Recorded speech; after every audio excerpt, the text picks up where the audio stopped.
The great chamber of the Galactic Council stretched high above the gathered representatives. Hundreds of species filled the seats, their forms ranging from massive crystalline beings to small flying creatures that glowed softly in the dim light. At the center of it all stood Dr. Ji-Woo Park, the only human in the entire building. She waited as the council leader, a tall being covered in silver scales, reviewed the documents on the holographic display before him. Ji-Woo had made this journey 17 times in the past 10 years. Each time, she had asked for the same thing. Each time, she had received the same answer. Dr. Park, the council leader said, his voice echoing through the chamber. We have reviewed Earth's petition for inclusion in the galactic community once again. Ji-Woo stood straighter. She wore a simple blue suit, her dark hair pulled back neatly. Among all the exotic aliens around her, she looked plain and small, but her eyes showed determination that had not faded despite years of rejection. The Council has studied your world's history carefully, the leader continued. We have observed your people for over 500 years, since we first detected your radio signals. In that time, we have seen countless wars. We have watched your people fight over land, resources, and beliefs. We have seen weapons that could destroy your entire world. A murmur ran through the chamber. Several council members nodded their various heads in agreement. Your species is too young, too unstable. Another council member spoke up. This one looked like a floating jellyfish, its tentacles moving slowly in the air. You have barely left your own planet. You fight amongst yourselves constantly. How can we trust you to join civilized society? Ji-Woo had heard these arguments many times before. She took a slow breath before responding. Honored council members, humanity has changed much in the past century. Our wars have ended. We have united under a single world government. Our technology has advanced far beyond what you last observed. We are ready to take our place among the stars. Ready? The council leader made a sound that might have been a laugh. Dr. Park, your most advanced spacecraft can barely reach your neighboring planets. The journey to this station takes you months with your primitive engines. Most species in this council were traveling between stars before they were even noticed by us. We had to develop slowly because we were alone, Ji-Woo said, keeping her voice calm and respectful. If the council had made contact with us, had offered guidance and friendship, we could have learned so much. Instead, you watched us struggle in isolation. The quarantine was for your own protection, the jellyfish-like being said. And for ours, aggressive species must prove themselves worthy before they can join the greater community. This is how it has always been done. The council leader tapped his scaled fingers on the desk. The decision is made. Earth will remain under quarantine for another 50 years, at which point we will review your petition again. Perhaps by then, your people will have matured sufficiently. Ji-Woo felt the familiar weight of disappointment settle on her shoulders. 50 more years. For the council members, who lived for thousands of years, it meant nothing. For humanity, it was another 2 generations who would never see the stars. I understand, she said quietly. Thank you for your consideration. As she turned to leave, another council member spoke. This one was covered in thick fur and had 6 arms. Dr. Park? May I ask a question? Ji-Woo stopped and turned back. Of course. Why does your species want so badly to join us? You have your own world, your own people. Why not be content with what you have? Ji-Woo thought for a moment before answering. Because we look up at the stars and wonder what is out there. Because we want to learn and grow and meet others who are different from us. Because being alone in the universe is a terrible feeling, and knowing that others are out there but will not speak to us is even worse. The furry being nodded slowly but said nothing more. Ji-Woo made the long walk out of the council chamber. Her shoes clicked on the smooth floor as she passed between the rows of alien observers. Some watched her with pity. Others with disdain. Most simply ignored her, already moving on to more important matters. The journey back to Earth would take 3 months in her small diplomatic ship. 3 months to report another failure. 3 months to tell Earth's leaders that they would remain isolated for another 50 years. But as Ji-woo settled into her ship and set course for home, she allowed herself a small smile. The Council had no idea what they had just done. They thought they knew everything about Earth because they had watched from a distance. They saw humanity's old wars and primitive rockets and assumed that was all there was to see. They were wrong. For 500 years, Earth had known they were being watched. Early astronomers had detected the Council's observation satellites hiding in the outer solar system. Earth's governments had found the monitoring stations on the dark side of the moon. And humanity had made a choice. If the galaxy would not share its technology with Earth, then Earth would develop its own. If the Council wanted to see primitive humans, then that is what Earth would show them. But behind the scenes, away from the watching eyes, humanity had been working. The observation satellites only watched Earth itself and the inner planets. They never looked at the asteroid belt. They never checked the moons of Jupiter and Saturn. They never imagined that humans would build shipyards in places where no one was watching. Ji-woo opened a secure communication channel as her ship left the Council station. "This is Park. I am returning home." The answer was no, as expected. "Understood," came the reply from Earth. 50 years. There was a pause. Then a different voice came on the line. 50 years. Good. That gives us time to finish the work. Ji-woo recognized the voice of Admiral Minjun Choi, commander of Earth's secret defense fleet. She had met him only twice, but his reputation was known to everyone in Earth's government. He was the man in charge of humanity's greatest secret. "How goes the construction, Admiral?" Ji-woo asked. "The first Dreadnought completed trials last week," Choi replied. "The Indomitable performed beyond all expectations. 8 more will be ready within the year. 20 more are in various stages of construction. Thanks for watching. And anyone we have relook plying. And the Council suspects nothing? They see what we want them to see. Old rockets and space stations. They think we are children playing with fireworks." There was steel in Choi's voice. "Let them think that. When the time comes, they will learn the truth." Ji-woo looked out her viewport at the stars. Somewhere out there, the Galactic Council was already forgetting about Earth again. They had dismissed humanity as too primitive, too dangerous, too young. They would realize their mistake. Perhaps not today. Perhaps not for years. But the day would come when Earth would show the galaxy what humans could do when they were left alone to work. "Safe travels, Dr. Park," Admiral Choi said. "We will see you home soon." The communication ended. Ji-woo settled back in her seat for the long journey ahead. Behind her, the Council station grew smaller in the distance. Ahead of her, Earth waited. And beyond Earth, in the darkness of the outer system, humanity's dreadnoughts hung in space like sleeping giants. The Council thought Earth was alone and helpless. Soon, they would learn how wrong they were. The war room, deep beneath Earth's surface, hummed with quiet activity. Dozens of officers moved between workstations, their faces lit by the glow of holographic displays. At the center of it all stood Admiral Minjun Choi, his hands clasped behind his back as he studied the main screen. "Show me the Krelvar movements again," he said calmly. The display changed to show a map of local space. Red markers indicated the positions of Krelvar Empire ships. There were many of them, and they were moving in the same direction, toward human space. Commander Sarah Hayes stepped up beside the Admiral. She was one of Earth's best tactical officers, a woman who had spent her entire career preparing for a war she hoped would never come. "They hit the Velan colony 3 days ago," she reported. "Population of 40,000.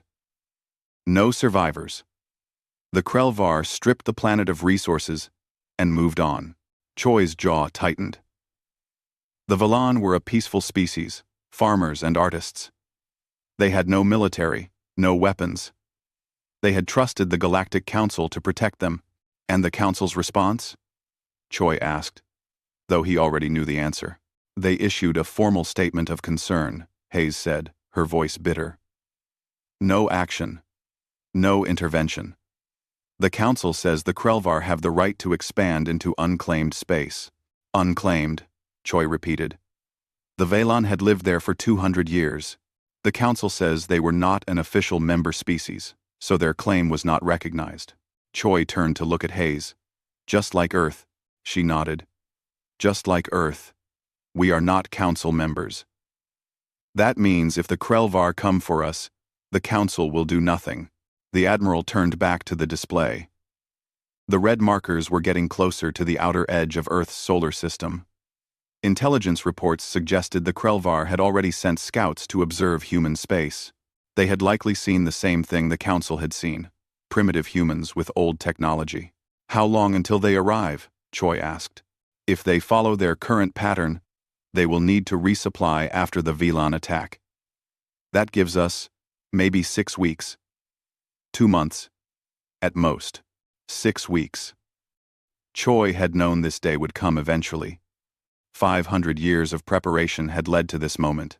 Humanity had built its fleet in secret, had trained its crews in the outer darkness where no one watched. Now, they would finally have to reveal themselves. Send a message to all shipyards, Choi ordered. I want every vessel combat ready within 2 weeks. Full weapons tests, full crew assignments. No more practice runs. This is real. Hayes hesitated.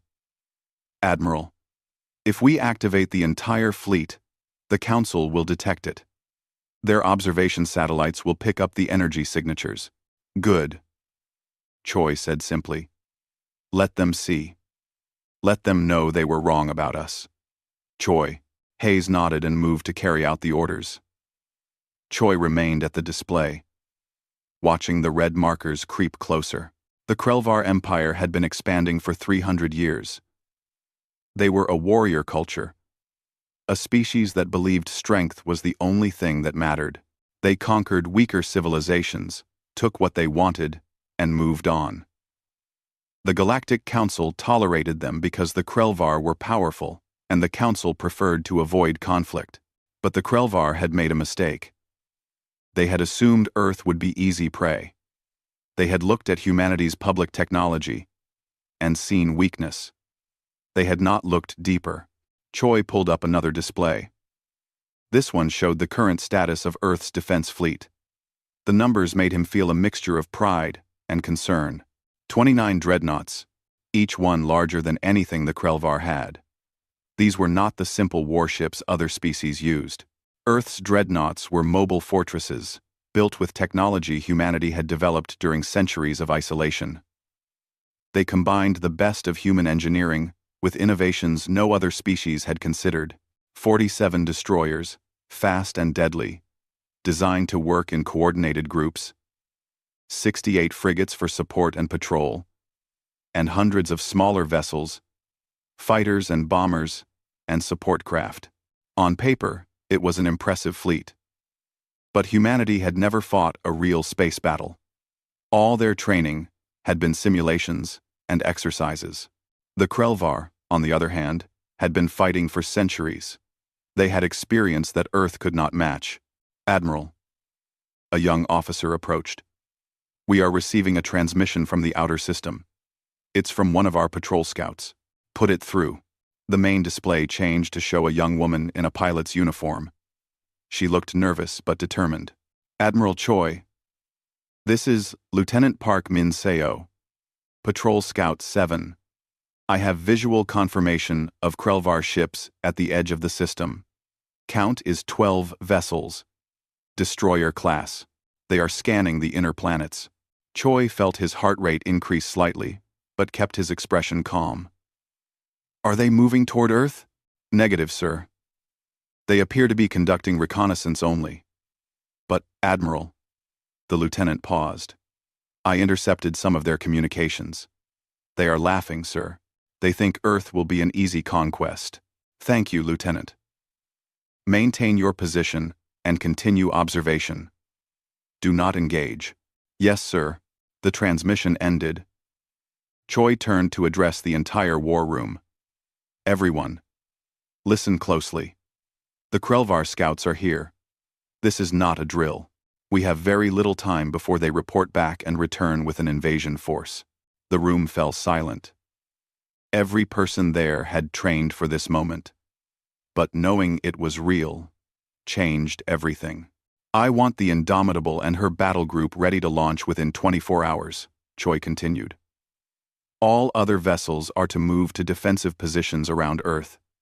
We will not hide anymore. We will not pretend to be weak.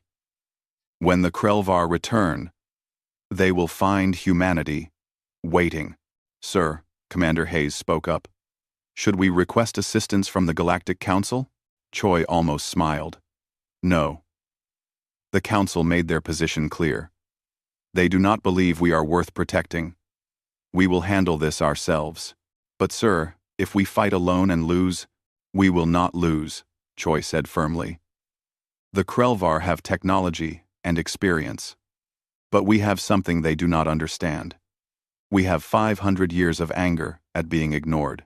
We have the determination of a species that has been told we are not good enough. And we have the simple human refusal to surrender when faced with impossible odds. He looked around the room at the officers and crew members. They were young and old, men and women, from every nation on Earth. They represented all of humanity, united in purpose. Our ancestors fought with spears and arrows against enemies with guns, Choi said. They fought with propeller planes against jets. Humanity has always faced superior technology and found a way to win. Not because we had better weapons, but because we refused to quit. That is what we will do now. The room erupted in determined nods and quiet affirmations. Get to work, Choi ordered. We have a fleet to prepare. As the officers dispersed to their tasks, Choi returned to the main display. He pulled up an image of the Indomitable, Earth's first and finest dreadnought. She was beautiful in a deadly way, all sharp angles and heavy armor. Her weapons could tear apart a planet's surface. Her shields could withstand a direct hit from a nuclear weapon. But more than that, she represented something important. She was proof that humanity could achieve greatness when they worked together. Every nation on Earth had contributed to her construction. Scientists from Tokyo had designed her engines. Engineers from Berlin had built her weapons. Programmers from Mumbai had created her tactical systems. She was truly a ship of Earth, built by humans for the survival of their species. Admiral, Hayes returned to his side. Message incoming from Dr. Park. She is asking what is happening.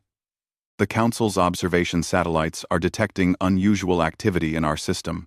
Choi considered for a moment. Tell her the truth. Tell her that Earth is preparing to defend itself.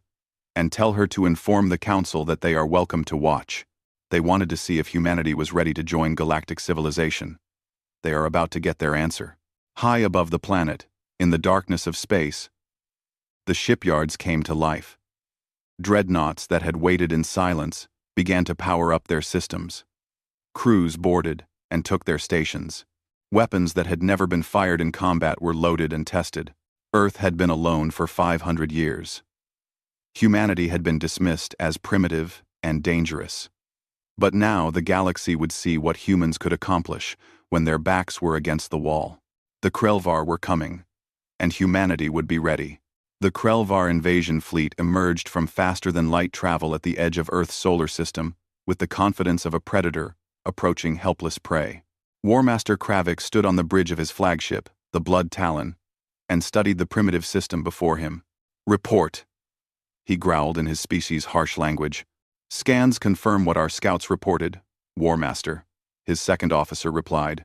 The third planet shows signs of industrial civilization. Technology level appears primitive.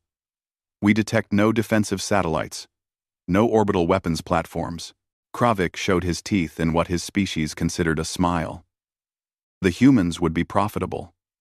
Their world was rich in resources, and the slaves would sell well in the outer markets. This would be an easy conquest. How many ships? He asked. We count approximately 30 vessels, Warmaster. They appear to be cargo ships and civilian transports. Nothing that poses a threat. Nothing. 30 ships. Kravik's fleet numbered 40 warships, each one a proven killer. This would not even be a real battle. Advance, he ordered. Full speed toward the inhabited planet. Prepare boarding parties. I want this done quickly. The Krelvar fleet moved forward, their weapons powered and ready. Then, everything changed. War Master! The sensor officer suddenly shouted. New contacts! Multiple ships emerging from behind the moon. The main display lit up with red warning indicators. Kravik watched in confusion as ship after ship appeared, moving into formation between his fleet and Earth. These were not the cargo vessels his scouts had seen. These were warships. Big warships. Where did they come from? Kravik demanded. Unknown, War Master. They must have been hiding in the moon's shadow. Our scouts did not detect them. Kravik studied the display more carefully. The human ships were strange-looking, different from any design he recognized. They were massive, heavily armored, bristling with weapons, and there were many of them. Count? He asked, keeping his voice steady. 29 capital ships, War Master. Similar size to our dreadnoughts. Supporting vessels numbering over 100. Kravik felt the first touch of uncertainty. His scouts had reported humans as primitive. They had said Earth would be defenseless. But the fleet before him was not primitive. It was modern and well-organized. Communications, he ordered. Scan their transmissions. What language do they use? 10 combatit. I would he to France. They are broadcasting on standard galactic frequencies, War Master, they are saying. The communications officer paused, his expression uncertain. They are saying welcome to Earth's solar system. They request we identify ourselves and state our intentions. So the humans spoke the galactic standard language. That suggested they had contact with the Council. Perhaps they had purchased these ships from another species? Open a channel, Kravik ordered. This is War Master Kravik of the Krelvar Empire. Your system has been designated for imperial expansion. Surrender your planet, and your people will be allowed to live as servants of the Empire. Resist, and you will be destroyed. There was a long pause. Then a response came back in clear galactic standard, spoken with a strange accent. This is Admiral Minjun Choi of the Earth Defense Fleet. Your demand is denied. Leave our system immediately, or face the consequences. Kravik laughed. The human actually thought he could give orders to a Krelvar War Master. I will give you one more chance, Admiral. Surrender or die. You were given your warning, came the reply. You chose to ignore it. That was a mistake. The channel closed. Kravik stared at the display in disbelief. Did this primitive human actually intend to fight? War Master, the human ships are taking aggressive formation, the tactical officer reported. Then we will teach them the price of defiance, Kravik said. All ships, advance and engage. Show these humans what happens when they challenge the Krelvar Empire. On the bridge of the Indomitable, Admiral Choi watched the enemy fleet begin its approach. Around him, his crew worked with calm efficiency. They had trained for this moment for years. Now it was time to see if their preparation was enough. All ships report ready, Admiral, Commander Hayes announced. Good, Choi said quietly. Tactical. What is your analysis? Lieutenant Park Min-seo, who had transferred from scout duty to tactical operations, studied her displays. The Krelvar are using a standard wedge formation, Admiral. They expect to overwhelm us with concentrated firepower at the center while their wings surround us. Then we will not be where they expect us, Choi said. Signal all ships. Execute pattern Delta 7. The Earth fleet suddenly dispersed, breaking into smaller groups that moved in directions the Krelvar clearly did not anticipate. The destroyers and frigates accelerated to speeds that made the sensor officer on the Blood Talon shout in surprise. War Master, the human ships are faster than our vessels. Kravik frowned. How did these primitives have better engines than the Krelvar? No matter, he said. Their ships may be fast, but they are untested. Our warriors have fought 100 battles, Concentrate fire on their largest vessel. We will destroy their flagship and break their will to fight. The Krelvar fleet focused their weapons on the Indomitable. Dozens of energy beams and missile salvos converged on the human dreadnought and struck her shields, which absorbed the impact with barely a flicker. Kravik stared in shock. Impossible. No shields should withstand that much firepower. Their defensive technology is far more advanced than intelligence suggested, Warmaster. Before Kravik could respond, the human ships returned fire. The weapons that struck his fleet were like nothing he had seen before. Instead of simple energy beams, the humans used focused particle cannons that punched through Krelvar shields and armor like they were not there. Missiles that moved in unpredictable patterns, making them impossible to intercept. And something else. Weapons that created strange gravitational distortions that pulled Krelvar ships off course. Within the first minute of combat, 3 Krelvar destroyers were destroyed. Evasive maneuvers, Kravik shouted. Reform the line. Focus fire. But the humans would not let him reform. Their smaller ships darted in and out of the Krelvar formation, attacking from unexpected angles. Their pilots flew with a recklessness that bordered on insanity, taking risks no trained warrior would consider.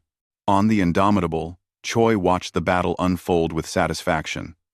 The Krelvar were good fighters, experienced and disciplined, but they fought like they always fought, using tactics that had worked for centuries. Humanity had no old tactics to fall back on. Earth's commanders had studied every recorded space battle in galactic history and learned from them all.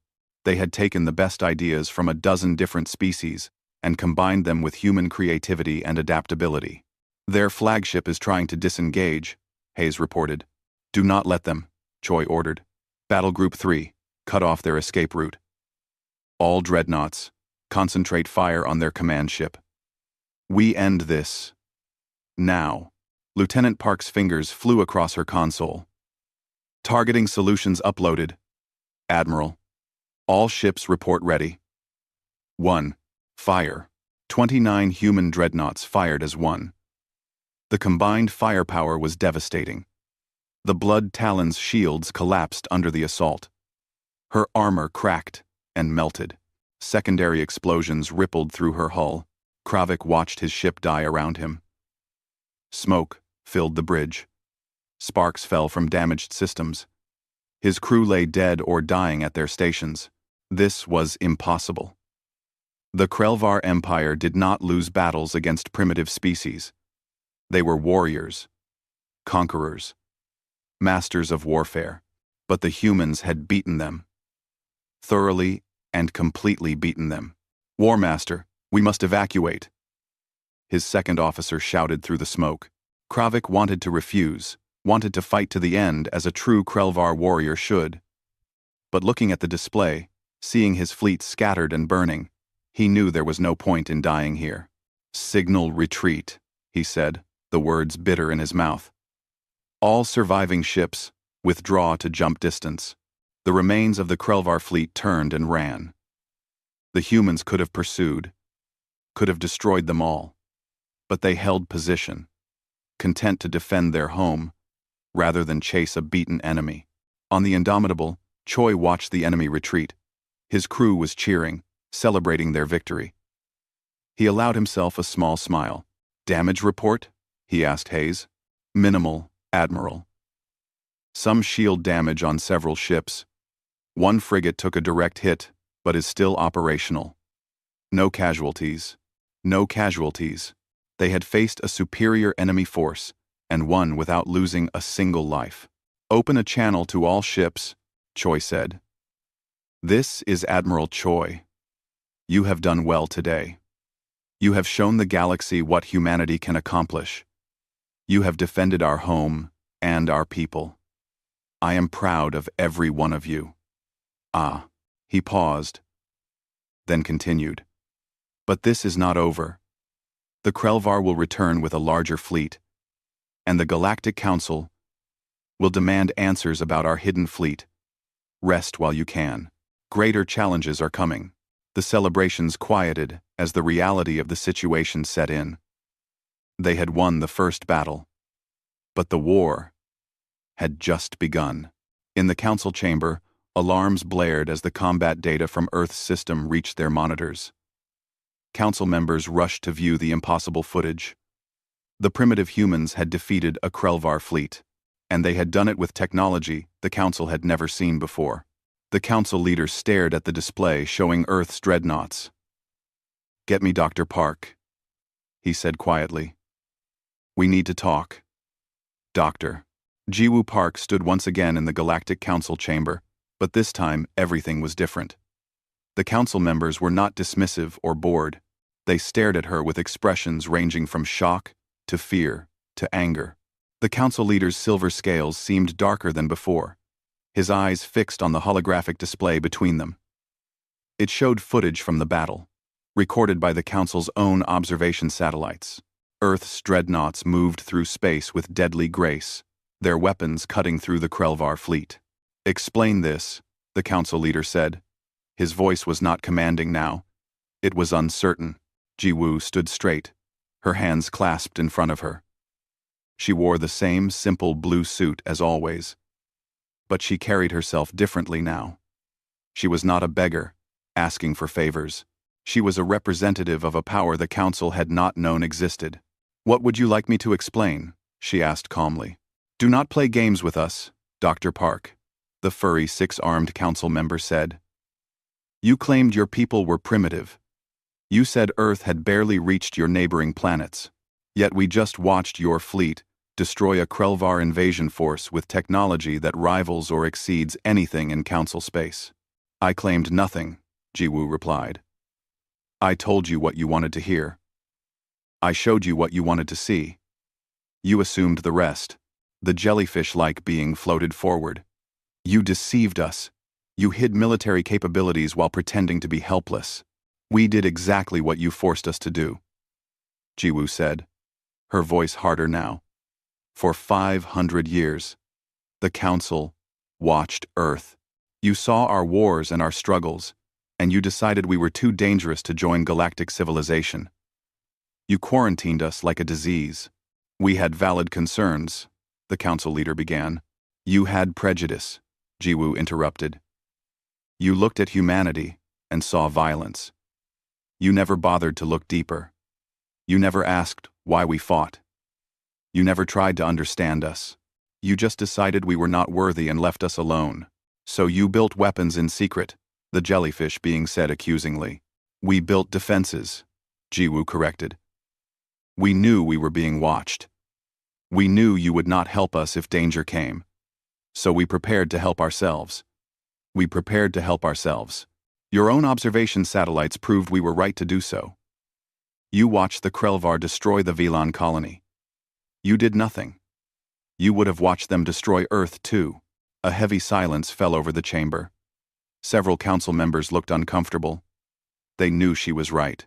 The council leader touched a control, and the holographic display changed. Now it showed Earth shipyards in the asteroid belt and around the outer planets.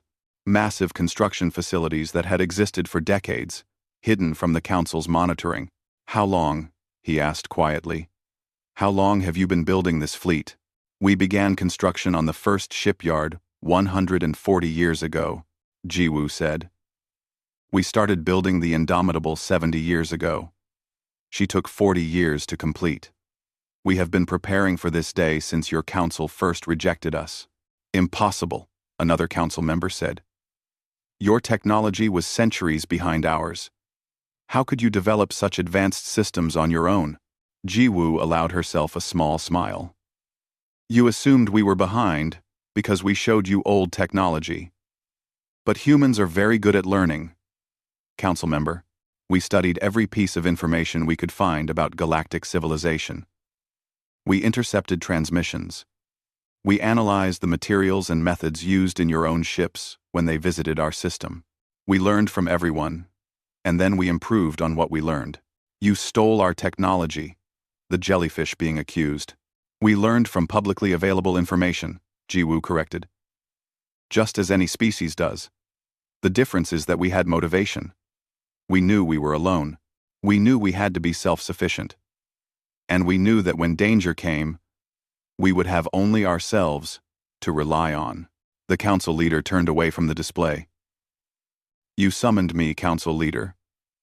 Your message said the council required an immediate explanation for Earth's actions. And you have given us one. But you have not told us what happens next. Will humanity use this fleet to attack other species? To take revenge on those who rejected you? Jiwoo shook her head. We built this fleet to defend ourselves, not to conquer others. Humanity wants the same thing we have always wanted. We want to be part of the galactic community. We want to trade and learn and grow alongside other species. We want to explore the stars together. But now you have shown your military might, the six-armed being said. Other species will fear you. Other species should respect us. Jiwoo replied. There is a difference. The Krelvar attacked us because they thought we were weak. They learned otherwise. If the council had treated us as equals from the beginning, none of this would have been necessary. Before anyone could respond, an alarm sounded. The council leader quickly checked his console, and his expression became grave. The Krelvar Empire has issued a formal declaration, he announced. They are assembling a revenge fleet, 3 times the size of the first invasion force. They will attack Earth within 2 months. The chamber erupted in concerned voices. Jiwoo felt her heart race, but kept her expression calm. This is your fault, Dr. Park. The jellyfish being said angrily. You humiliated the Krelvar. Now they will come with overwhelming force. Your planet will be destroyed. Then we will fight them, Jiwoo said simply. You cannot win against such numbers, the council leader said. Your fleet is impressive, but the Krelvar are bringing over 120 warships. Even with your advanced technology, you will be outnumbered 4-1. We understand the odds. This is madness, another council member said. You should negotiate. Offer tribute. The Krelvar might accept compensation instead of destruction. Humanity does not pay tribute to bullies, Jiwoo said firmly. We will defend our home. The council leader studied her for a long moment. The council could intervene. We could send ships to help defend Earth. Could you? Jiwoo asked. Or are you just saying words? When the Velen needed help, where was the council? When smaller species have been threatened, where was the council? You make statements and hold meetings, but you do not act. We maintain peace through diplomacy. The six-armed being protested. You maintain the status quo by avoiding conflict, Jiwoo said.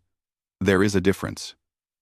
True peace requires strength and the willingness to defend those who cannot defend themselves. The council has forgotten that. Careful, Dr. Park, the council leader warned. You are close to insulting this entire body. I am speaking truth, Jiwoo replied. Perhaps it is time someone did. She pulled up her own holographic display, showing tactical projections of the coming battle. The Krelvar will bring their fleet in 2 months. Earth will be ready. We will fight with everything we have. And if we fall, at least we will fall defending our home and our principles. The display showed Earth's dreadnoughts in various defensive formations. Even with their advanced technology, the projections showed the human fleet would take heavy casualties against such overwhelming numbers. You will need help, the council leader said quietly.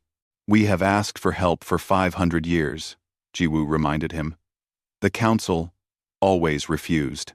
Things are different now. Are they? Jiwoo challenged. What has changed, council leader? Earth is the same as we were yesterday. We have the same history. The same violent past that you used to justify our quarantine. The only difference is that now you know we have powerful weapons. Is that what it takes to earn the council's respect? Military might? The council leader had no answer.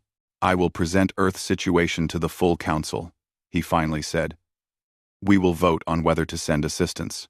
When will this vote take place? Jiwoo asked. Within the week. And if the vote fails? If the council decides not to help? Then Earth will face the Krelvar alone, as you say you are prepared to do. Jiwoo nodded. Then we have nothing more to discuss. I will return to Earth and inform my government of the Council's deliberations. She turned to leave, but the six-armed council member called out, Dr. Park! Wait! Why do this? Why fight a battle you probably cannot win? Why not evacuate your people? Relocate to another world. The council could arrange sanctuary. Jiwoo looked back at the council member. Because Earth is our home. Because humanity does not abandon what is ours. Because if we run now, we will run forever. Better to stand and fight, even against impossible odds. That is what it means to be human. She left the chamber before anyone could respond. The walk back to her ship felt longer this time. The weight of what was coming pressed down on her shoulders. 2 months. That was all the time Earth had to prepare for the largest battle in human history. The Council might send help, but Jiwoo doubted they would. The Council had shown their true nature over 500 years. They were not protectors. They were observers, content to watch from safety while others suffered. As her ship lifted off from the Council station, Jiwoo opened a communication channel to Earth. This is Dr. Park. I need to speak with Admiral Choi immediately. Within moments, the Admiral's face appeared on her screen. Dr. Park. I assume the Council has learned about our fleet. They have. And the Krelvar are coming back with over 120 ships. Choi's expression did not change. We expected this. Are they sending help? They will vote on it. But Admiral, I do not think they will help us. I think we are on our own. Choi nodded slowly. Then we will do what humans have always done. We will adapt. We will fight. And we will find a way to survive. Can we win against such numbers? I do not know, Choi admitted. But I know we will try. Get home safely, Dr. Park. We have much work to do. The transmission ended. Jiwoo settled back in her seat for the long journey home. Behind her, the Council debated humanity's fate. Ahead of her, Earth prepared for war. And somewhere in the darkness of space, the Krelvar Empire gathered its forces for revenge.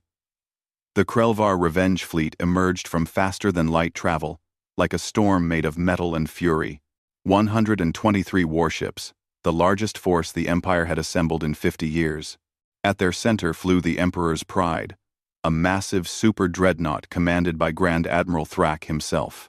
Thrak was old even by Krelvar standards, a warrior who had conquered 40 worlds and never known defeat. The loss to the humans had been a personal insult to him and to the Empire. He had come to erase that shame with overwhelming force. Scan the system, he ordered. Locate the human fleet. The sensor officer worked his console, then looked up in confusion. Grand Admiral, I detect the human ships. They are in orbit around their planet. How many? All of them, sir. The entire fleet. They are not hiding this time. Thrak showed his teeth. Good. The humans would face him directly. That showed courage, even if it was foolish courage. And their numbers? Unchanged from the first battle, Grand Admiral. 29 capital ships, approximately 150 supporting vessels. The numbers were almost laughable. The humans were outnumbered more than 4 to 1 in capital ships. Their supporting vessels faced similar odds. This would not be a battle. It would be an execution. All ships, advance, Thrak commanded. We will crush them completely. On Earth, billions of people watched the sky and prayed. They knew what was coming. Every screen on the planet showed the approaching enemy fleet. Transmitted from the orbital sensors, children held their parents' hands. Elderly citizens remembered old wars fought with primitive weapons. Everyone knew this might be humanity's last day. On the bridge of the Indomitable, Admiral Choi stood calm and composed. He had spent the past 2 months preparing for this moment. Every ship had been checked and rechecked. Every crew member had trained until they could perform their duties in their sleep. Every weapon had been tested and calibrated. Status report, he said quietly. Commander Hayes consulted her displays. All ships report ready, Admiral.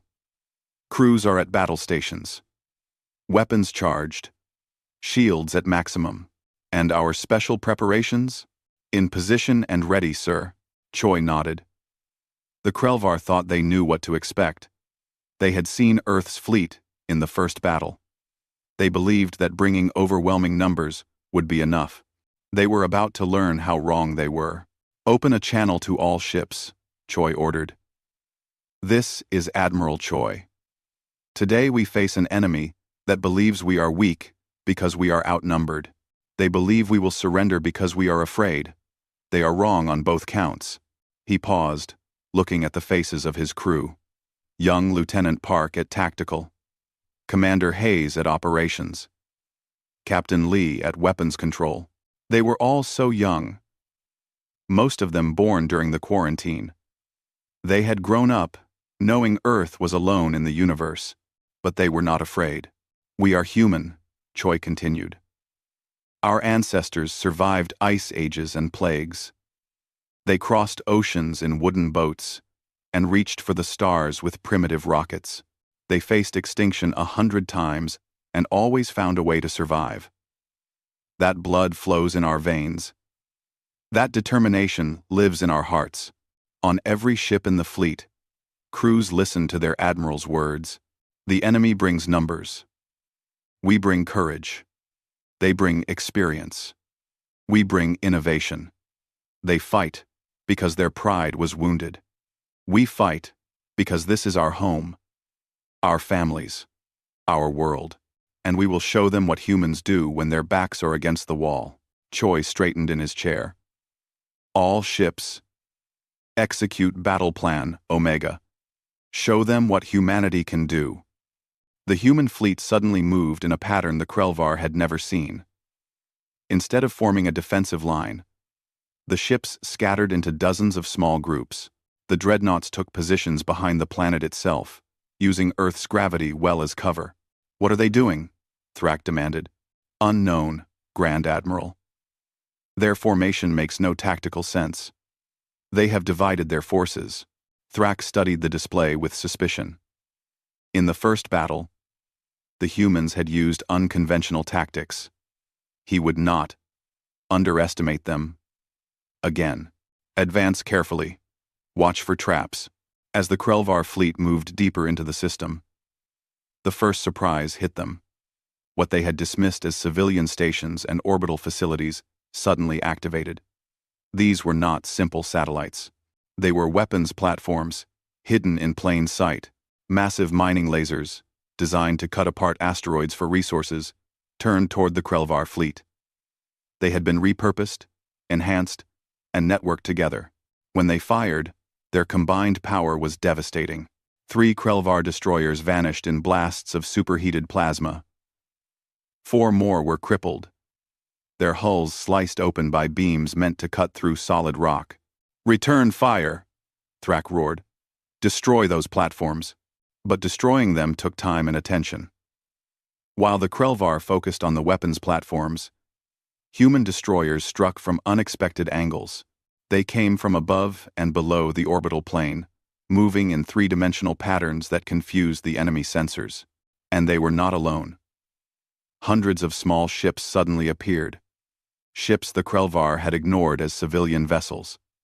But these cargo ships and commercial transports had been converted to carry weapons. They were not powerful individually, but there were so many of them, and they moved in coordinated swarms. They turned their entire orbital infrastructure into a weapons system. The Krelvar tactical officer shouted. Thrak's jaw tightened. Clever. The humans had used what they had, turning ordinary tools into weapons of war. It showed creativity and desperation in equal measure. Press the attack, he commanded. We still have superior numbers. Concentrate fire on their capital ships. The Krelvar fleet pushed forward, trading fire with the human defenses. They destroyed platforms and civilian ships, cutting through the outer defenses. But every step cost them ships and time. Finally, they reached the planet itself. The human dreadnoughts waited there, positioned carefully around Earth. "All ships, full assault," Thrak ordered. "End this now." The Krelvar fleet charged forward in a massive wave. Over 100 warships bearing down on 29 human dreadnoughts. The humans could not possibly survive such an attack. But Admiral Choi was not trying to survive. He was trying to win. "Now," he said calmly. Earth's moon suddenly came to life. What the Krelvar had thought was a natural satellite was actually honeycomb with human facilities. Massive electromagnetic cannons built into the lunar surface fired, launching projectiles at a significant fraction of light speed. The kinetic projectiles struck the Krelvar fleet like the hammer of an angry god. Ships exploded. Formations shattered. The carefully coordinated assault dissolved into chaos. "Impossible!" Thrak stared at the destruction. "How did we not detect those weapons?" "They were powered down, Grand Admiral.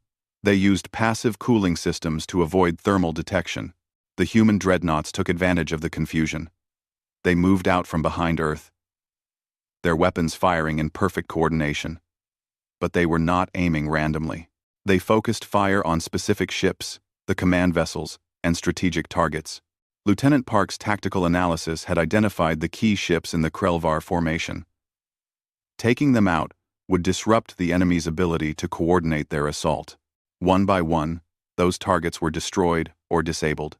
On the Emperor's Pride, alarms blared as the ship took multiple hits. "Damage report. Shields failing. Hull breaches on decks 4 through 7. We are losing engine power." Thrak could not believe what was happening. His fleet was falling apart. The humans had turned their entire system into a trap, using every resource available to them. They fought with a creativity and determination he had never encountered. "All ships, reform around the flagship," he ordered. But many of his ships could not respond. The lunar cannons had destroyed or disabled over 30 vessels in the first volley. The orbital platforms and civilian ships had taken down another 20. The human dreadnoughts were systematically destroying his command structure. In less than 20 minutes, the Krelvar had lost over half their fleet. On the Indomitable, Choi watched the battle unfold with grim satisfaction. Earth's forces were taking damage too. Several weapons platforms had been destroyed. A dozen civilian ships had been lost. 3 frigates were heavily damaged. But the plan was working. The Krelvar had expected a conventional battle. Instead, they faced a coordinated defense, using every weapon, every ship, every facility humanity could bring to bear. "The enemy is attempting to retreat," Hayes reported. "Let them go," Choi said. "We have made our point." But before the Krelvar could escape, something unexpected happened. New ships emerged from faster-than-light travel at the edge of the system. Not Krelvar ships. These belonged to the Galactic Council. On the flagship of the Council Relief Force, the silver-scaled Council leader watched the battle's conclusion. He had arrived, expecting to find Earth's defenses collapsing. Instead, he found the human fleet victorious over a vastly superior enemy force. "Open a channel to the Krelvar commander," he ordered. Thrak's battered face appeared on the screen. "Council leader, you arrived too late. The battle is over." "I can see that, Grand Admiral. I am here to inform you that Earth is under Council protection. Any further attacks will be considered an act of war against the Council itself." Thrak wanted to argue, wanted to continue the fight. But his fleet was shattered. He had lost over 70 ships. His own flagship was crippled. And now, the Council was intervening. "This is not over," he said. "Yes, it is," the Council leader replied. "The Krelvar Empire will withdraw immediately. Reparations will be discussed later." Oh, the transmission ended. Thrak stared at the display, showing the human fleet. Still in formation. Still ready to fight, despite the damage they had taken. He had underestimated them twice. He would not make that mistake again. But for now, there was nothing to do but retreat. "All ships, withdraw," he ordered quietly. The surviving Krelvar vessels turned and fled toward the jump point. As they departed, They left behind the wreckage of over 70 warships, a testament to the price of underestimating humanity. On Earth, celebrations erupted in every city. People danced in the streets, cried with relief, embraced strangers. They had survived. They had won. On the Indomitable, Choi allowed himself to relax for the first time in months. 16 ships lost, sir. 347 crew members killed in action. Over 1,000 wounded. The celebration died in Choi's heart. 347 people had given their lives defending Earth. They were heroes. Every one of them. But their families would still grieve. "Prepare a list of casualties," he said softly. "I will personally contact each family." "Sir," Hayes said gently, "you cannot blame yourself. We won. We survived," Choi corrected. "There is a difference." A communication came from the council leader's ship. "Admiral Choi, may I come aboard?" Permission granted.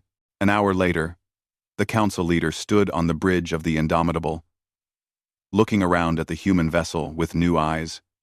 The crew worked to repair damage and tend to the wounded. They moved with efficiency and purpose.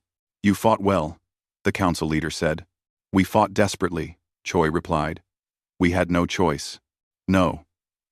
You fought brilliantly. You used every advantage, turned every weakness into strength. I have never seen such creative tactics." Choi studied the alien's face. "You came to help. Why? Because Dr. Park was right. The Council has forgotten what it means to protect those who cannot protect themselves. We have become observers instead of participants. That changes today."